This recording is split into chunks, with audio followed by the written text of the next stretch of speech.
Sarah Ferguson, Prince Andrew's ex-wife, has finally broken her silence, and what she revealed has shocked everyone. Her bold statement about the embattled royal left jaws dropping, especially given the scandals that have rocked his reputation. As Ferguson delved into their past, her words shed light on a bond that defies conventional norms, and she teases truths that are as surprising as they are heartfelt. The royal romance that captivated the world began long before the global spotlight fell on their relationship. Sarah Ferguson and Prince Andrew's paths first crossed in a setting far removed from the pomp of royalty. She was only 12 years old when they met, and even then, she recalls a fleeting thought, "I'm going to marry him." Years later, their lives intersected again when Diana, Princess of Wales, played matchmaker by inviting Sarah to Ascot in 1985. It was a spark that quickly ignited. Within 6 months, the couple was engaged. Their whirlwind romance captured hearts worldwide and set the stage for a love story that would become the stuff of royal legend. Their 1986 wedding at Westminster Abbey was nothing short of a fairy tale. Watched by a global audience of over 500 million, Sarah and Andrew exchanged vows in a ceremony steeped in tradition and grandeur. The Duchess of York later described the day as "the best of my life," an occasion when love seemed to conquer all. Draped in a gown that symbolized her entry into royal life, Sarah beamed with joy, but she also quietly recognized the monumental shift in her life. "I gave up my anonymity that day," she admitted, reflecting on the weight of the crown she was about to bear. Sarah was keenly aware of the sacrifices required. Joining the royal family meant relinquishing personal freedoms and adopting a life defined by duty and scrutiny. Her vibrant personality became a focal point for relentless public and media attention, yet she embraced her role wholeheartedly. All the while, she was guided by a deep and enduring love for Andrew. "Love conquers all," she said, a sentiment that became her guiding principle during the highs and lows of royal life. The couple's romance also introduced the world to a dynamic new member of the monarchy. Sarah's warmth and humor contrasted sharply with the reserved demeanor often associated with royal traditions. This refreshing approach earned her admiration, but it also set her apart in a way that would later make her a target for tabloid scrutiny. She understood this risk but pressed forward, determined to carve her place within the institution while staying true to herself. Despite the glamour, Sarah was not blind to the challenges that lay ahead. Andrew's commitments to his naval career loomed large, and the demands of royal life were relentless, with both personal and public expectations pulling at the seams of their new marriage. Yet, for Sarah, the initial glow of love and commitment was enough to sustain her as she adjusted to her new role. Hints of future challenges were already visible, even in those early days of marital bliss. The royal protocols, public demands, and Andrew's military obligations all signaled hurdles the couple would have to navigate. Sarah's reflections on this time reveal the complexities of a love story lived under a microscope. In the years that followed, Sarah and Andrew would face trials that tested their bond to its limits. Yet, as she revisits these moments, it becomes clear that their romance was never just about grandeur or public perception. It was built on a genuine connection that held firm amid the challenges.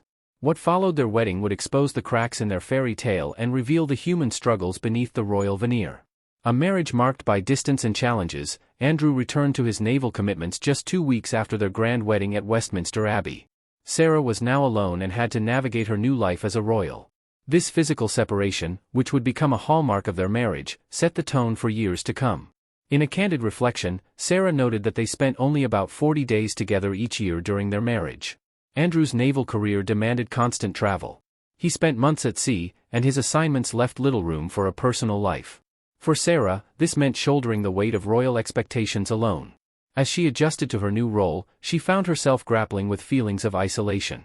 The grandeur of royal life often masked a profound sense of loneliness, a sentiment she later described as one of the most challenging aspects of her marriage. "I knew he had obligations," she said, "but I couldn't help feeling abandoned at times." These feelings of isolation were magnified during critical moments in their lives, particularly when Sarah became pregnant with their first daughter, Princess Beatrice. During a time when most expectant mothers rely on the presence and support of their partners, Sarah faced the journey largely on her own. Andrew's naval duties kept him away from much of her pregnancy, and when he was home, his stays were fleeting. He left just 10 days after Beatrice's birth, again leaving Sarah to navigate motherhood and royal duties without him.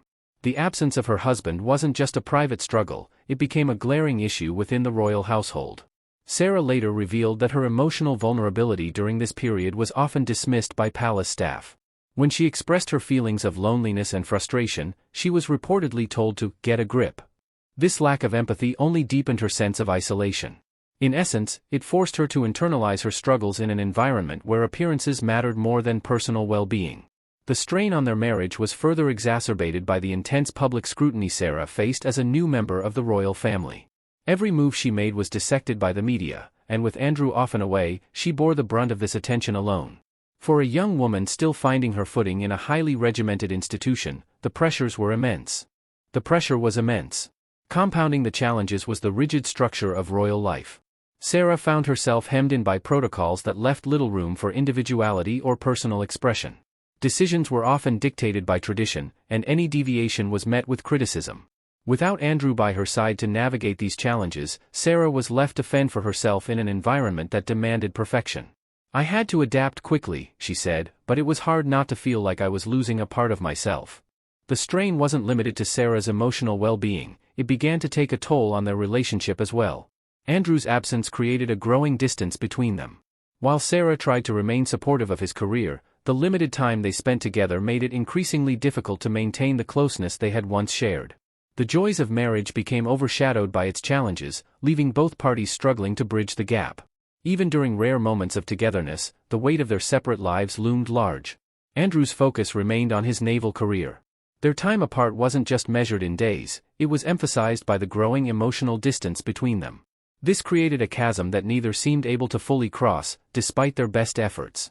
Hints of cracks in their relationship began to emerge. Sarah sought solace in friendships and hobbies that offered an escape from the confines of royal life. As the years passed, the pressures of distance, duty, and public life continued to mount, testing their marriage to its breaking point.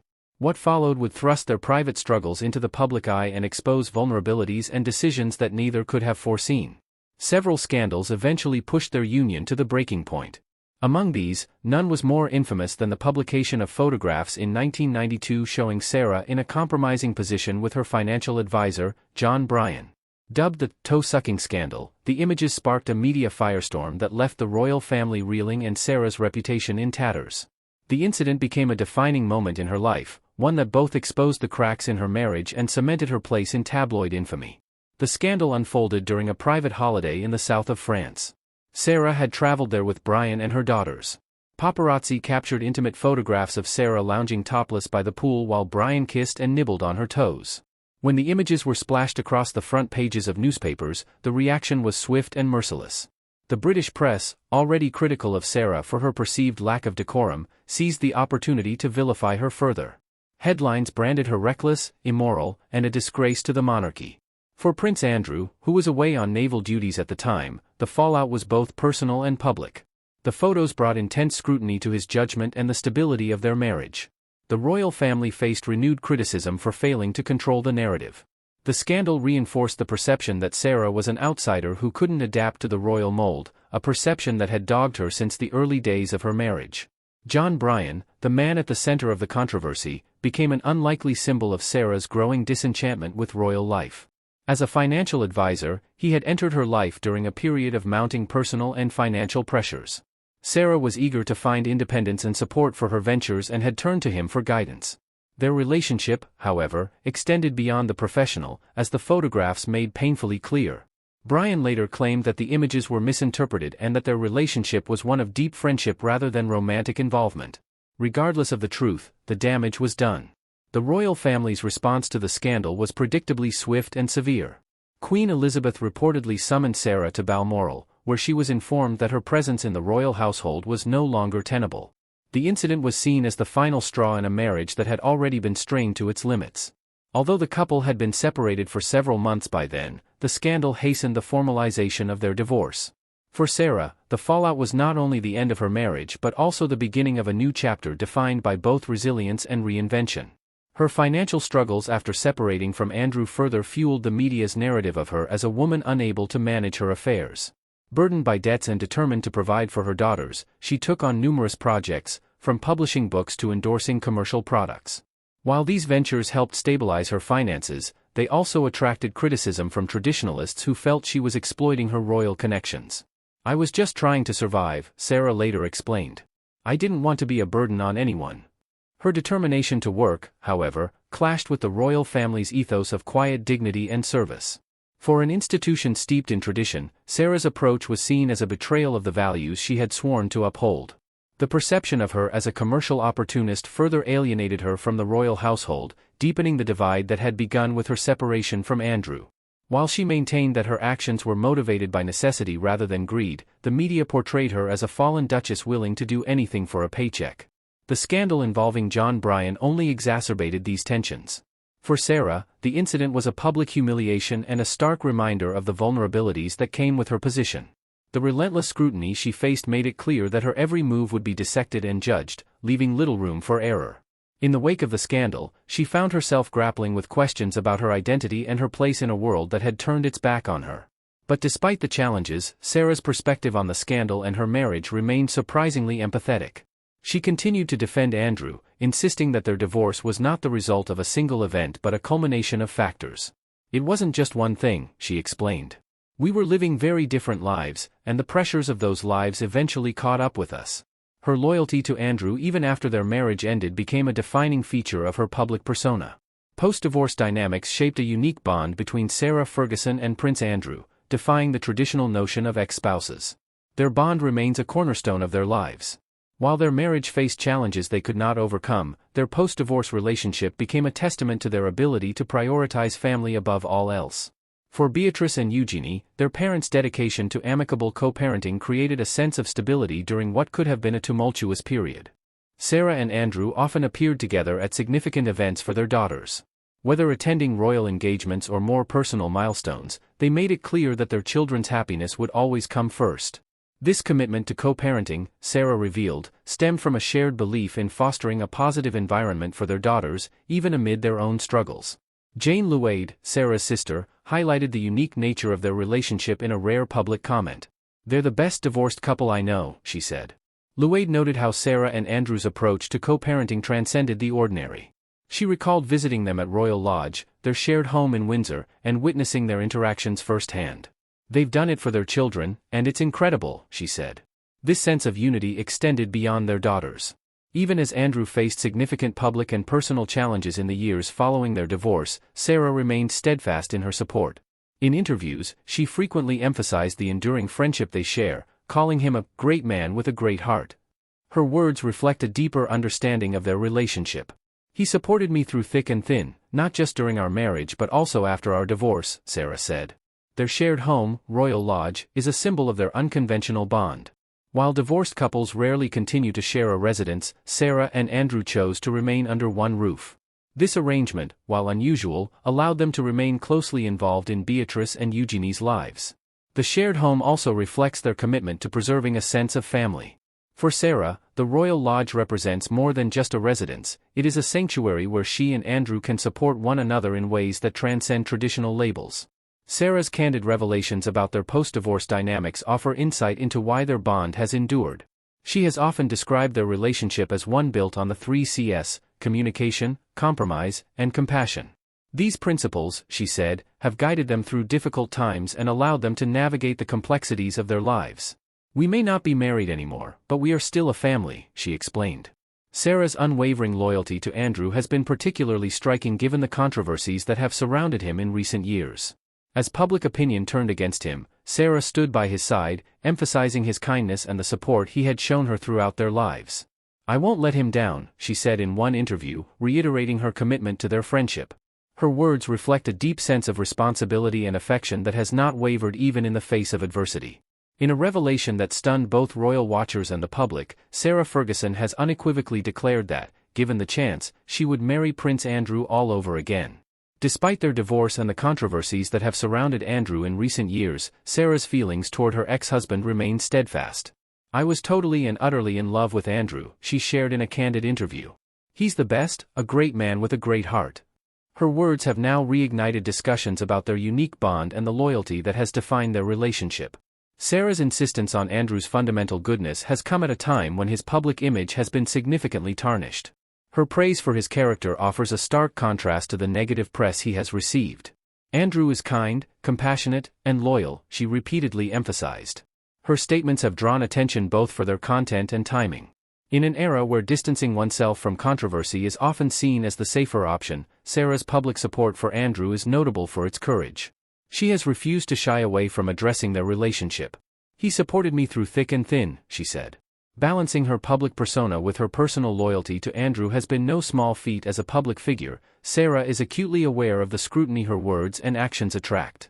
Every interview and every statement is dissected for meaning, often in ways she cannot control. Yet she has chosen to speak openly about her feelings for Andrew, even when doing so invites criticism. For Sarah, this transparency is not just a matter of loyalty but also a way to assert her own identity. "I'm not afraid to stand by him," she said. "I know who he is, and that's what matters." Maintaining this balance requires a delicate navigation of public and private roles. As a duchess, an author, and a public speaker, Sarah must project an image of confidence and professionalism. Yet she has managed to integrate her personal loyalty to Andrew into her public life in a way that feels authentic. Her words about him are never defensive or apologetic; instead, they are framed as reflections of her own values and experiences. This approach allows her to remain true to herself while addressing the complexities of their relationship.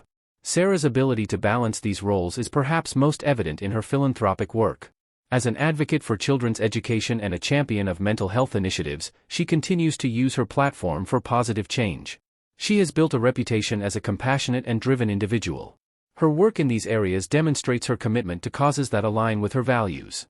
Sarah's praise for Andrew's kindness and great heart also serves to humanize him in the face of public scrutiny.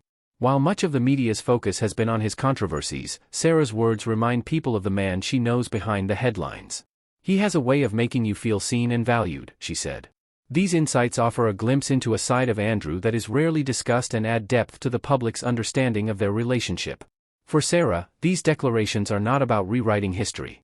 It is about acknowledging the enduring impact Andrew has had on her life. Critics have questioned Sarah's unwavering support, suggesting it may stem from a desire to remain close to the royal family. However, her consistent narrative of mutual respect and loyalty suggests otherwise. Her statements about Andrew are deeply personal. When all is said and done, they are rooted in shared experiences and a genuine connection that transcends public perception. For Sarah, their relationship is not about optics but about the profound influence Andrew has had on her life. No member of the British royal family has been engulfed in as much controversy as Prince Andrew in recent years. His ties to the late Jeffrey Epstein remain the most damaging chapter of his public life. Accusations from Virginia Giuffre propelled the Duke of York into an international scandal that rocked the monarchy. While Andrew has repeatedly denied all allegations, the fallout from these claims has irreparably altered his public image and cast a long shadow over his personal life. The allegations first came to light in 2015 when Virginia publicly named Andrew as one of the high-profile individuals involved in Epstein's illicit activities. A photograph of Andrew with his arm around Virginia's waist, taken at the London home of Epstein's associate Ghislaine Maxwell, became a focal point of scrutiny. Despite Andrew's insistence that the photo was doctored and his claim that he had no recollection of meeting Virginia, the image became symbolic of his association with the disgraced financier. The prince's repeated denials did little to quell public outrage. His explanations were often met with skepticism. The scandal reached a boiling point in 2019 when Andrew agreed to a televised interview with the BBC's Newsnight program. It was intended to clear his name but backfired spectacularly. Andrew's attempt to provide an alibi, that he was at a Pizza Express in Woking on the night of one alleged encounter, was widely ridiculed. His assertion that he couldn't have perspired during another alleged meeting due to a medical condition stemming from his service in the Falklands War was similarly dismissed as implausible. Perhaps most damaging of all was his lack of empathy for Epstein's victims. The interview, dubbed a car crash, led to widespread calls for Andrew to step back from public life. In the wake of the interview, Andrew announced his decision to withdraw from royal duties indefinitely. Buckingham Palace issued a statement affirming the move and emphasized that it was made with the Queen's approval. His military affiliations and royal patronages were subsequently stripped, and he was no longer allowed to use the title His Royal Highness in an official capacity. The fallout extended beyond Andrew himself. The scandal cast a shadow over the entire royal family and raised questions about their judgment and their ability to distance themselves from controversy. Through it all, Sarah Ferguson remained an unwavering defender of Andrew. In interviews, she consistently praised his character and expressed confidence in his innocence. "I know the man I married," she repeatedly said. But Sarah's defense of Andrew extended beyond words. As public backlash grew, she made a concerted effort to humanize him. Her statements often framed Andrew as a loving father and a supportive ex-husband, contrasting sharply with the public's perception of him as a figure mired in scandal. Sarah's unwavering loyalty came at a cost. Her association with Andrew led to renewed scrutiny of her own actions. Critics questioned her motivations and her decision to remain in close proximity to him. For Sarah, the criticism was difficult but not insurmountable. "I've faced public judgment before," she said, referencing her own scandals in the 1990s. "But I know who Andrew is, and I won't let public opinion dictate my relationships." Sarah Ferguson's candid revelations about her enduring loyalty to Prince Andrew have shocked everyone, not only for their timing but for the unwavering conviction behind them. Declaring she would marry Andrew again, despite their divorce and his controversies, defies public expectations of how relationships should evolve post-marriage. Her praise for Andrew's great heart and kindness, even as his reputation has been battered, offers a rare perspective on a bond built on shared history, mutual respect, and resilience. Their story challenges conventional narratives about divorce and public figures.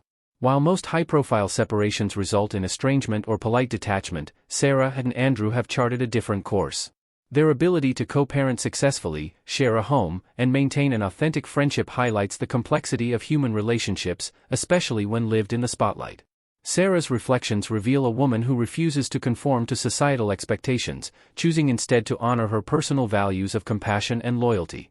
Her journey is also one of remarkable reinvention. From the toe-sucking scandal to her current life as a philanthropist and grandmother, she has continually risen above public criticism. Her resilience, shaped by years of navigating royal life and personal challenges, paints a portrait of a woman who has learned to embrace her imperfections and use them as a foundation for growth. Sarah and Andrew's story may not fit the mold of a traditional royal romance, but it speaks to the enduring power of connection, leaving the world both shocked and intrigued. Do you think Sarah is right to support Andrew regardless of his controversies? Share your thoughts with us in the comments, we'd love to hear from you. Catch you in the next video.